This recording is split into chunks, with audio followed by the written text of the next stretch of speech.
Hi everybody, welcome. Today we are back at it with our 2023 Board of Directors election interviews. Today I'm here with Dave Kapur. Thank you for joining us, Dave. Thanks for having me here. And we're just going to kick it off with you this morning. And why don't you give us a little bit of history about who you are, Sure. what company you're with, and what is your elevator pitch as to why you're running for the Board of Directors? Sure. So as you said, I'm Dave Kapur. I'm with All City Real Estate. I've been in the real estate industry since 2016. Before I joined real estate, I was in the corporate world in my prior professional career. I ran my own company, and then I was a management consultant, and then I was in the corporate world with Kapur, one of the best companies for analytics, and I had the good fortune to being with them for a long while. My educational background is that I have a master's in industrial engineering and mechanical engineering, Wow. and an MBA from the University of Virginia, which was focused mostly on investments, finance, and real estate. So that was my education background. The reason I'm running for this election is I believe in the that you want to the change that you want to make in the world. I've heard a lot of people, you have these what I call the couch coaches, right? Everybody has their opinion on what things to be done and how to be done, but nobody gets on to doing stuff, and that's where I want to be. I'm different. That the change that I want to make, I want to be a part of that change and empower that change. That's what I'm running for the election for. Austin has been evolving a lot. We've seen the changing face of Austin. It's a melting pot, the diversity on that. Yet we don't see that diversity out in the board. And the thing we see, a lot of our realtors are from very diverse backgrounds, diverse cultures, but yet we don't see that manifested back into our board. And that's where I want to make the change, to bring that diversity of thought, diversity of culture, and empower our agents. That's one of my biggest stand is that we have this engagement and elevation of people, but we also want to empower our agents, and that's what I want to bring to the table. Wonderful, thank you. Well, as you know, and with your corporate background, we wear two hats here at the Austin Board of Realtors. Our Board of Directors wears our association hat, but we also have our Actress MLS hat. And so what I would like to know is how will you work to reinforce the value of the MLS as an actress board member? Sure. So as I said, I had been fortunate enough to work with the Kapur One, which is one of the biggest, and the best place to learn for analytics. And I believe that actress, we have it as a data assimilation point. And what I used to say, my is that we have information, and the data is raw data. You convert into information, and you convert into insights. I feel we are on that journey, but we are still not there. We have this vast information of data out there, which is which we've assimilated and cut to different sites, but we are still lacking in the insights portion of there. And and where and rather than just insights, it needs to be actionable insights, and that's where I think that I can help the board as a board member to drive that path out there, where we can make Actress not just a data assimilation point and data dispensing tool, but more of something that can provide insights to people where they can work on, and that's the leverage and the value that we can create for our consumers. Different lines of business. Yes. Yeah, I got it. Great. Well, let's flop over to the association side. As Sure. you know, we work from a ABoR strategic plan. So what part of the strategic plan for ABoR is most important to you, and what would you like to see carry forward into 2023? So I do like the part where we say the elevation part and then the engagement part, and that is very important for us. A lot of the people that I've talked to aside, they said they think of the board is a necessary evil, that we have to join the board, and it's not so much the board. It's more so to gain access to the MLS, right? That should change. People should feel that it is their product. They need to feel that they are the owners of ABoR. It's not just that you're a member, but you drive the organization, and there should be more engagement. The way I've seen ABoR going, it's going on the right path.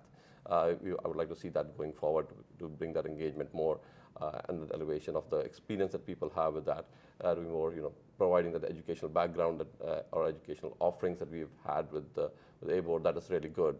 And we want to make sure that we do a lot more. But besides that, I also would like to add another element of that is to empower.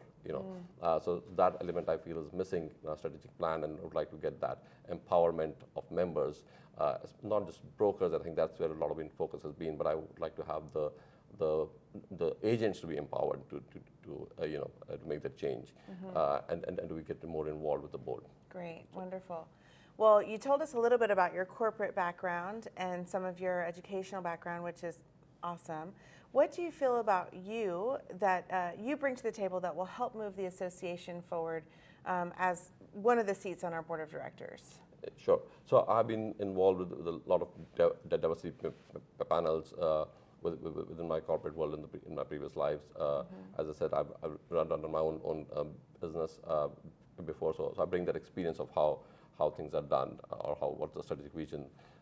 You have to align your membership to the strategic vision that you have, and that's where I think the value that I bring to the table is that where I've been very good at aligning the different pieces, or all putting all the ducks in the row to get that towards this strategic vision.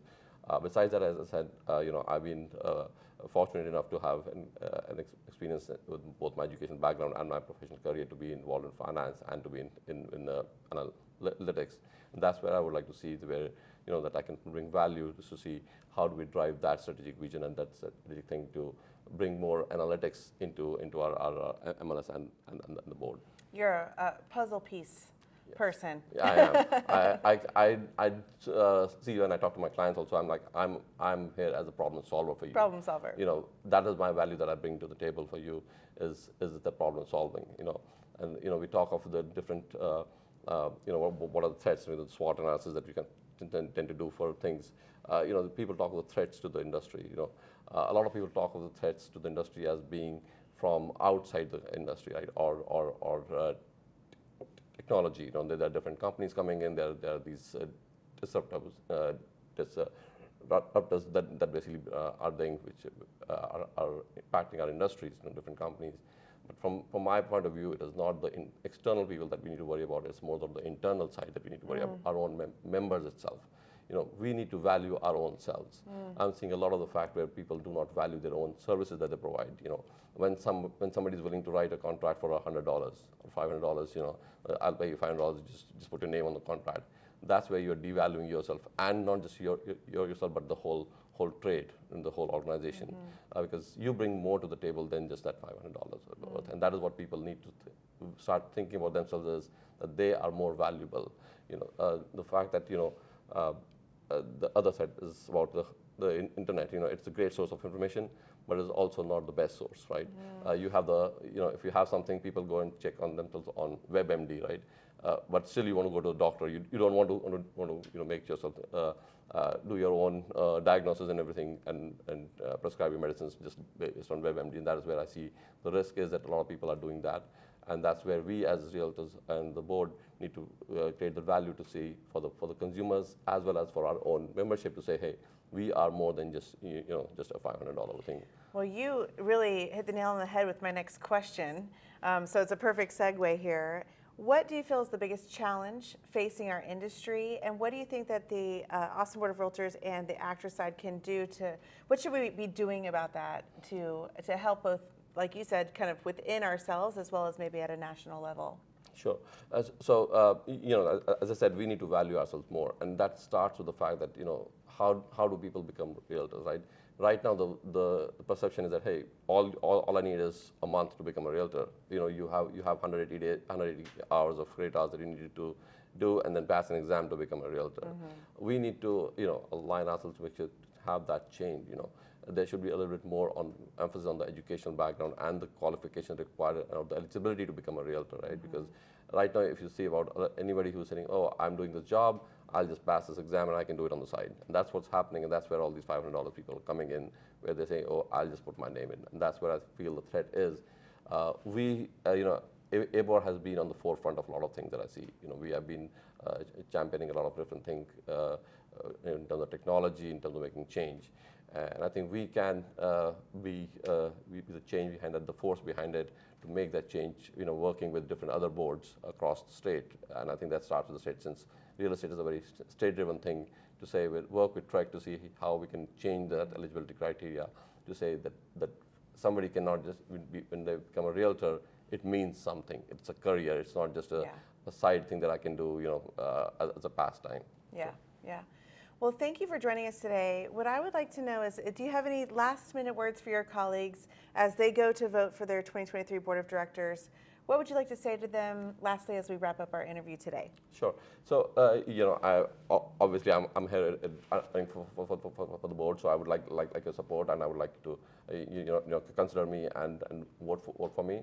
But beyond that, beyond the board and everything in the elections, I do want our membership to get more involved, more engaged. Not just think of the board as just a place where you just put it use, but get more involved. Try and get involved in different committees. I've been fortunate enough to be involved with different committees. I was with the global committee, with the professional development, professional standards, as well as the investment and the budget committee. Get involved, get involved, and be the change agent that you want to see in the industry and your board. So. Wonderful. Well, thank you, Dave. Thanks for joining us. And don't forget, everybody, our election goes live on September 19th to 5 p.m. on the 21st. We'll see you next time. Thank you.